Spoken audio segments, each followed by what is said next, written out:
Senhor esteja convosco. Ele está no meio de nós. Proclamação do Evangelho de Nosso Senhor Jesus Cristo, segundo Mateus. Glória a vós, Senhor.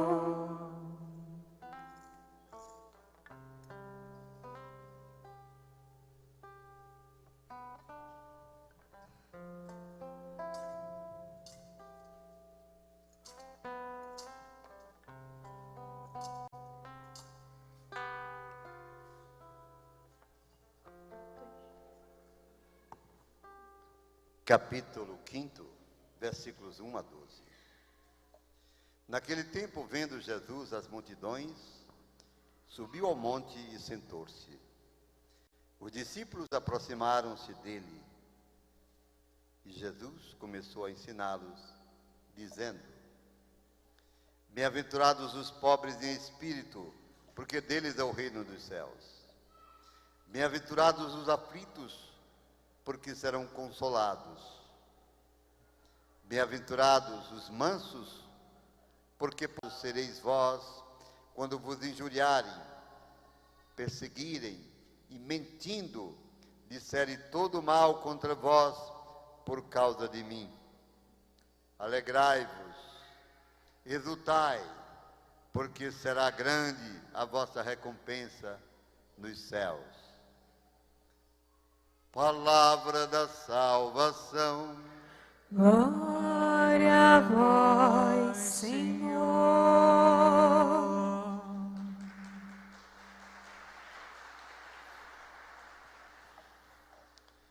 Queridos irmãos, irmãs, aqui presentes neste cenáculo da misericórdia, queridos internautas que nos acompanham pelos nossos canais, YouTube, Instagram,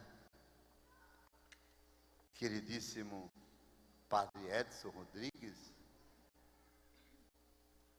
obrigado por sua presença neste santuário, ajudando-nos a fazer esta missão. Crescer, em nome de Jesus. E a vocês que estão em casa, uma alegria muito grande tê-las conosco, através da Rádio Agnus Dei. Meditar a palavra de Deus.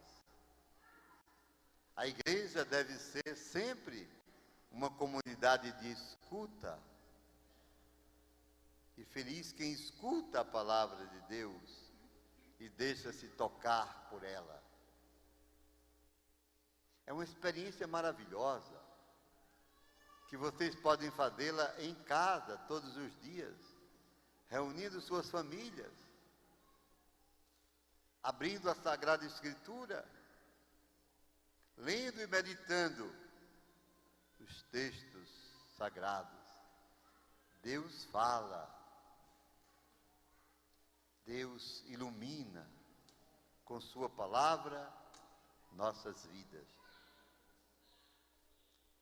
Vamos meditar as leituras desse quarto domingo do tempo comum. A primeira leitura, vocês se lembram? Como ela pode ser aplicada à realidade de nossos dias.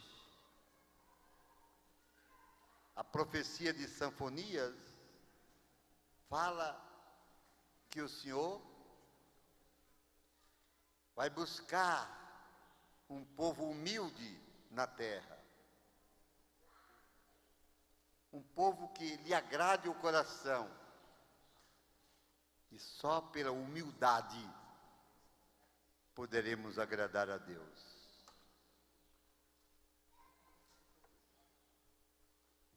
Fala de que esse povo será como um resto de esperança. O Senhor porá nessa gente o seu espírito. Será como um resto de esperança para Israel. A igreja hoje, escutem-me bem, deve ser esse resto de esperança para toda a humanidade, dispersa na devassidão do pecado. Nós somos de fato esse resto, esse povo eleito,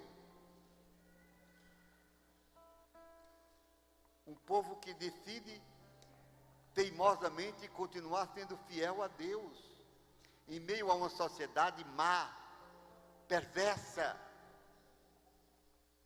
materialista, escrava das idolatrias do poder, do dinheiro, do sexo. Ou a gente não percebe isso? A profecia está se realizando, como todas as profecias se realizaram em Jesus Cristo, nosso Senhor. Tome consciência. Esse povo escolhido não faltará com os seus compromissos, com a sua fidelidade a Deus. Esse povo escolhido, esse resto, se manterá fiel. Não vai se dobrar diante das ideologias do materialismo ateu, pregadas por poderosos desse mundo, impostas para nós pelos meios de comunicação. Precisamos resistir. Somos poucos, mas somos o povo escolhido, raça escolhida, nação santa, gente que resiste ao pecado, que não quer compactuar com as obras das trevas. Vocês estão entendendo? Ideologias do tanto faz como tanto fez, família já era. Para que pensar em Deus? Deus não existe.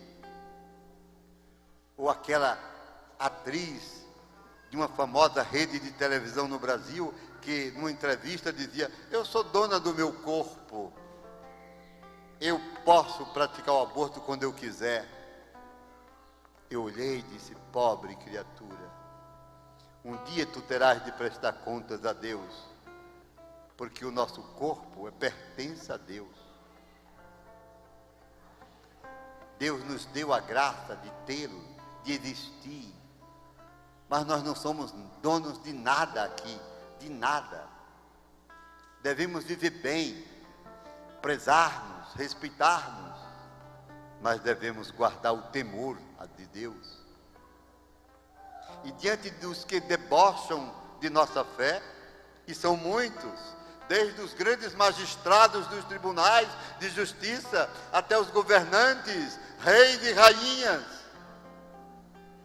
vivemos tempos difíceis, e a palavra de Sanfonias é tão clara: esse meu povo praticará a justiça, viverá a humildade,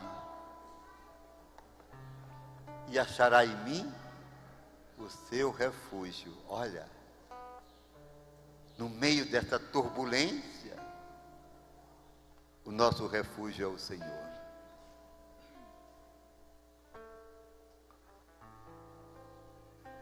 Eu deixarei entre vós, diz o Senhor, um punhado de homens humildes e pobres.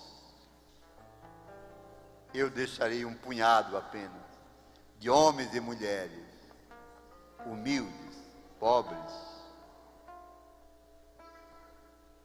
Neles eu porei minha esperança. Não cometerão iniquidades. Repito, não se dobrarão diante dos poderosos desse mundo. Nós não podemos nos dobrar diante dos poderosos desse mundo. O cristão deve resistir, combater no bom combate, como diz o apóstolo Paulo. Se as leis dos homens são contrárias às leis de Deus, nós seremos contra a lei dos homens.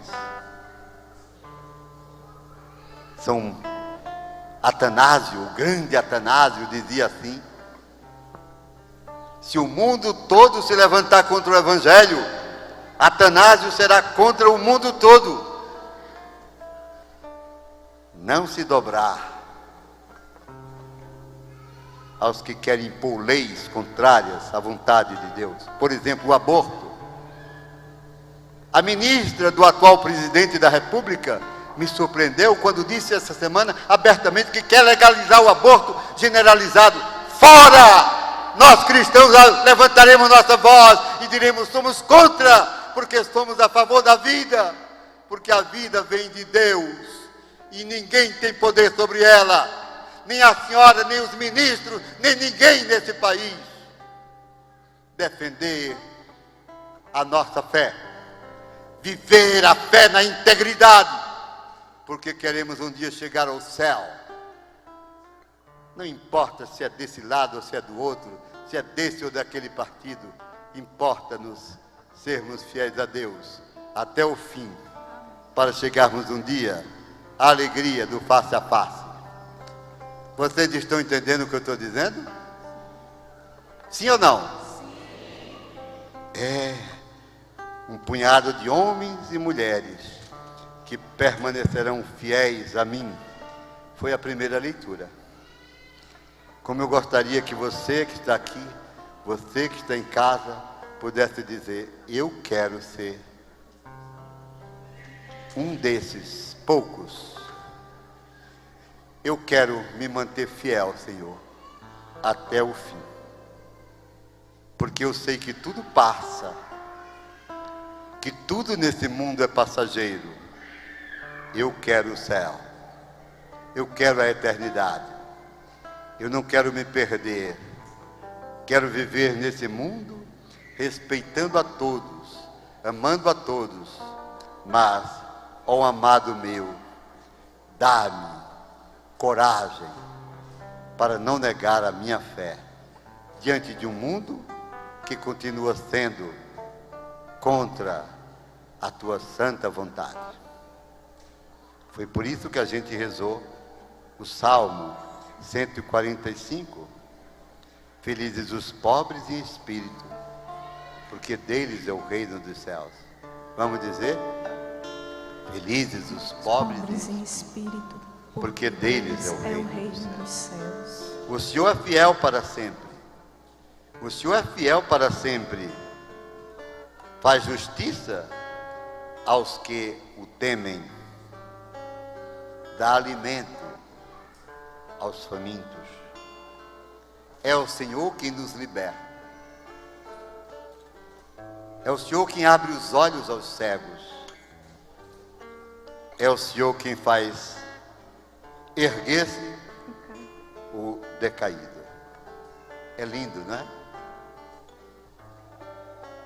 Na segunda leitura, Paulo, apóstolo aos Coríntios, ele diz: considerai vós mesmos, irmãos, como fostes chamados por Deus.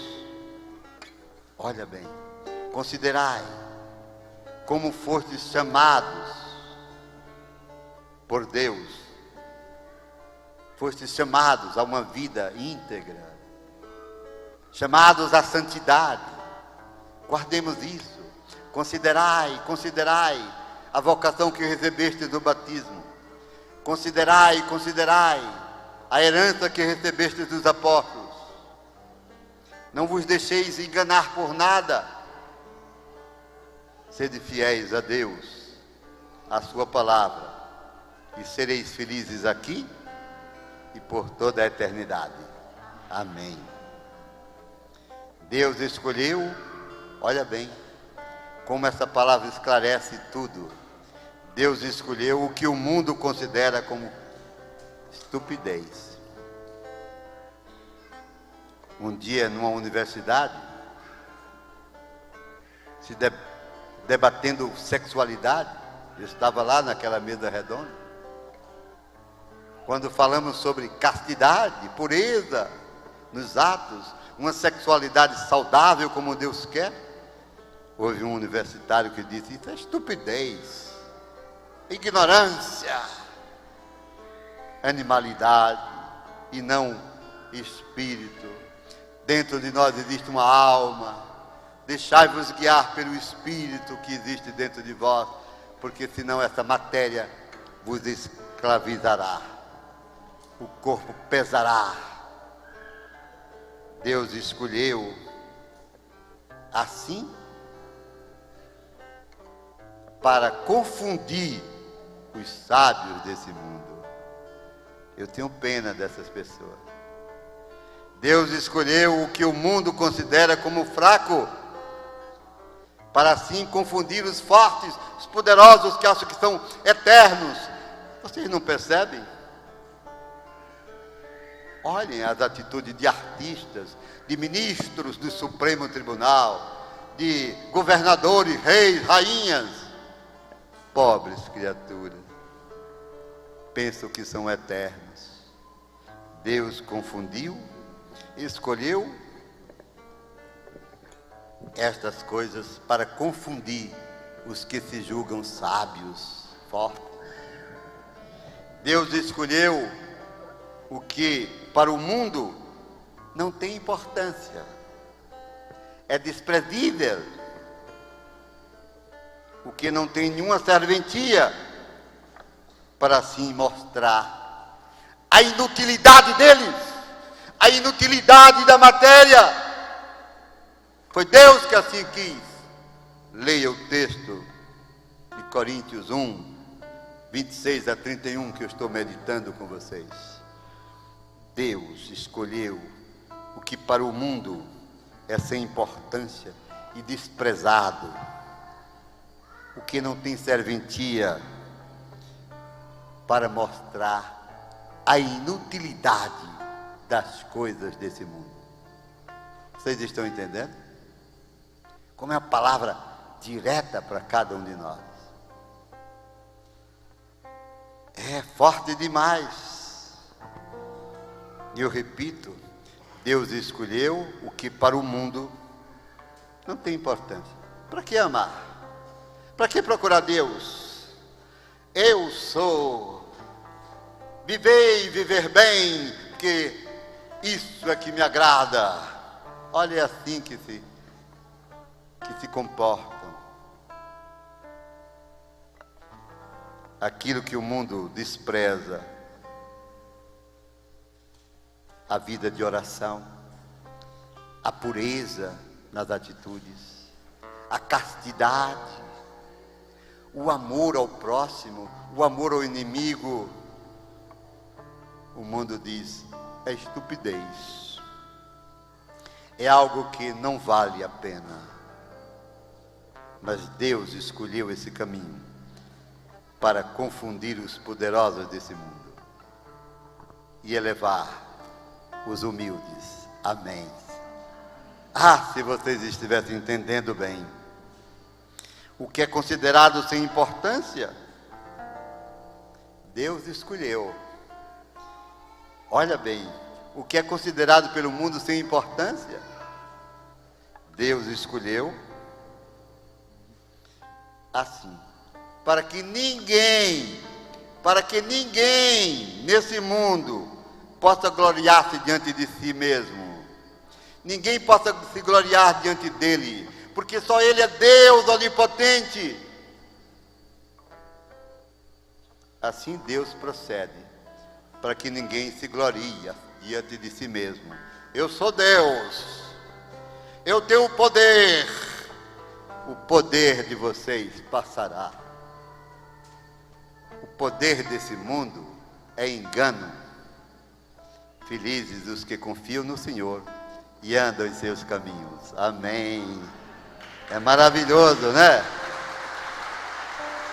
Aí você vai entender o Evangelho melhor ainda, percebendo as leituras. Jesus, Deus verdadeiro, homem Deus. As multidões o rodeavam, subiu ao monte. É lindo aquele lugar. Todas as vezes que eu fui ali, deixei o grupo lá tirando suas fotografias, fiquei sentado fechando os olhos e dizendo: foi aqui que o meu amado escreveu uma das páginas mais lindas da história humana, as bem-aventuranças. E naquele monte ele disse: bem-aventurados os pobres de espírito, porque deles é o reino dos céus. Isto é, os que não se apegam às coisas do mundo, os que não se escravizam às coisas que passam, os que se despojam e dizem: tu, Senhor, só tu és minha riqueza. Bem-aventurados os pobres de espírito, porque deles é o reino dos céus. O reino dos céus não é dos que se apegam aos bens materiais. O reino dos céus não será nunca dos arrogantes. O reino dos céus será dos pobres de espírito, os despojados, os que querem apenas amar, caminhar, servindo por amor aos outros, com os olhos fixos no céu. Bem-aventurados os aflitos, porque serão consolados. As nossas aflições, quem nunca passou por esses momentos, elas nos trarão o consolo de Deus, a certeza da bem-aventurança. Seremos consolados, porque Ele diz: eu mesmo enxugarei as tuas lágrimas. Confia em mim e verás o meu poder sobre ti, sobre tua casa, sobre tudo que te pertence. Bem-aventurados os mansos, não são felizes os violentos, viu? Não. São bem-aventurados, felizes os mansos, porque possuirão a terra. Saibam todos que me ouvem, os cemitérios estão cheios de valentões. São felizes os mansos, os que não usam da violência,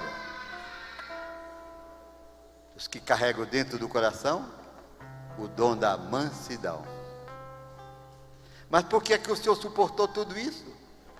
Porque aquele homem tem o dom da mansidão. Não pagou com a mesma moeda a ofensa. Felizes os mansos, nunca serão felizes os violentos. Ouviram? Nunca. Feliz é aquela esposa que, aguentando os palavrões do marido, a arrogância dele, a brutalidade dele, foi para o quarto e chorou sozinha. Você sentiu o abraço de Deus. Nem você é obrigado a viver com um homem estúpido que lhe bate. Pode se separar. Em nome de Jesus eu digo isso. Felizes os que são mansos, humildes de coração, os que respeitam os outros, os que dizem as verdades que devem ser ditas, mas com mansidão, sem gritaria, sem ofensas, sem palavrões. Felizes, bem-aventurados, os que têm fome e sede de justiça. Estes serão saciados. Quando a gente olha para o mundo e a gente vê as grandes potências gastando fortunas exorbitantes, bilhões, trilhões de dólares com armamentos, com foguetes, com ogivas nucleares, com mísseis e antimísseis.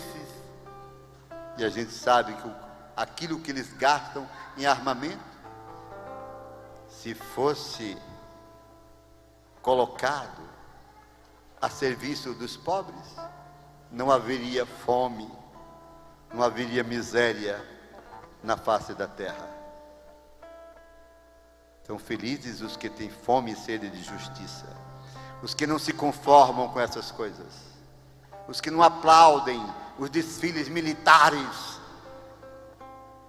os que reprovam a invasão da Ucrânia pela arbitrariedade de uma potência chamada Rússia. Vocês não podem saber o sofrimento do povo ucraniano, passando o inverno, ainda estão num forte inverno, com temperaturas abaixo de 14 graus, sem aquecimento, porque Vladimir Putin cortou canal de gás que aqueceria o povo ucraniano, para subjugá-lo, para fazê-lo se render. Existem demônios, existem santos, anjos de Deus no mundo. Estão entendendo o que eu estou dizendo?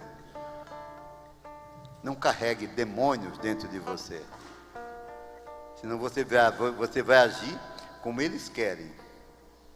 Carregue dentro de você o desejo das bem-aventuranças, e você terá o céu já aqui na terra.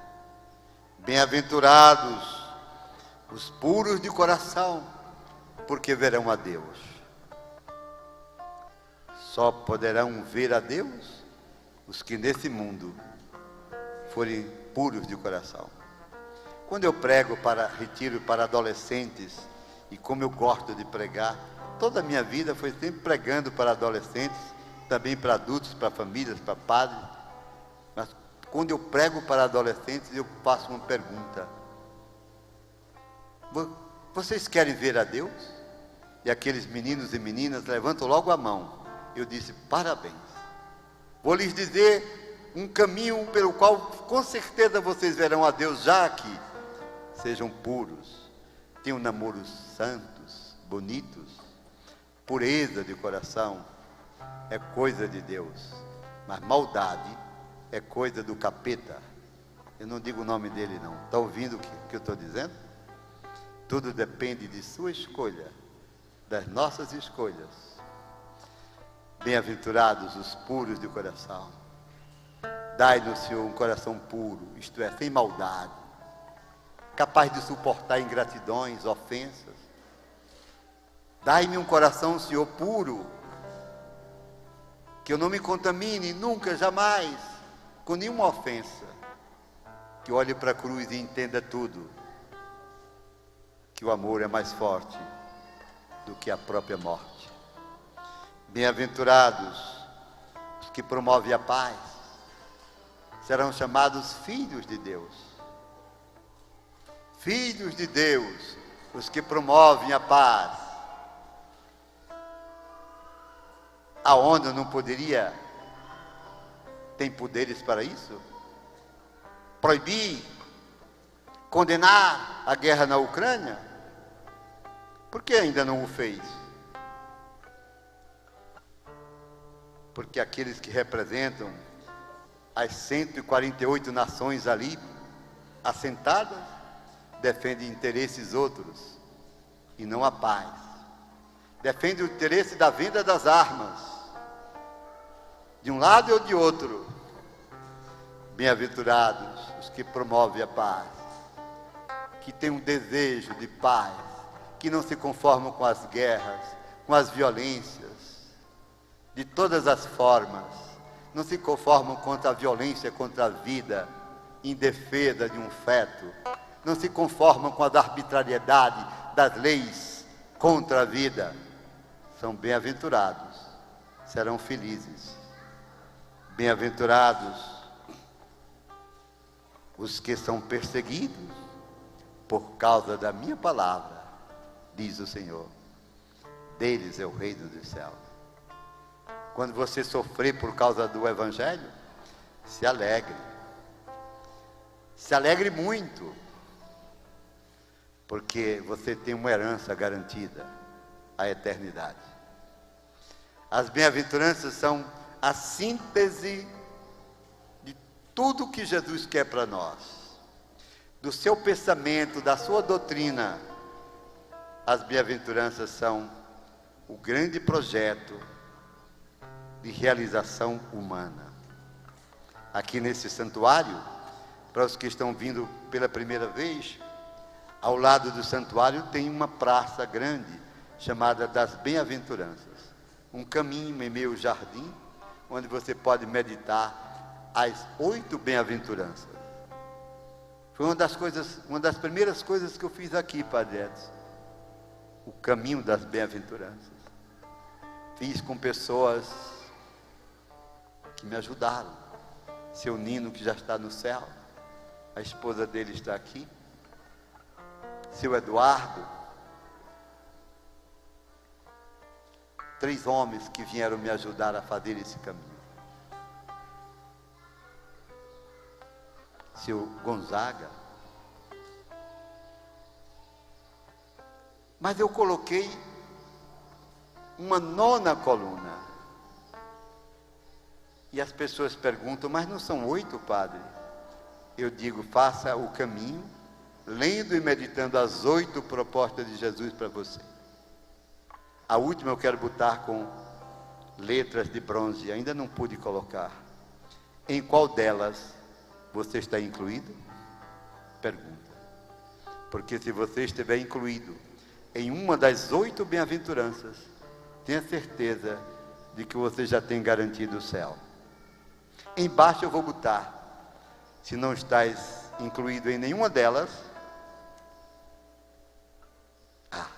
podia dizer, cuidado com o inferno, mas não quero colocar isso não. Eu vou colocar, entre no santuário, que é ao lado, se confesse, se arrependa, e você estará incluído nas bem-aventuranças, porque a misericórdia de Deus é infinita. A misericórdia de Deus não tem limites, diz o salmista. O que eu não compreendo é ver tanta gente nesse mundo se perdendo, sem compreender essa fonte que jorra e se chama misericórdia. Misericórdia de um peito de um homem-deus, aberto por uma lança, que faz jorrar para nós, para cada pessoa que queira, sangue e água, fontes de vida, sacramentos, que nos fazem viver na terra, já as coisas do céu. Louvado seja nosso Senhor Jesus Cristo. Para sempre seja louvado.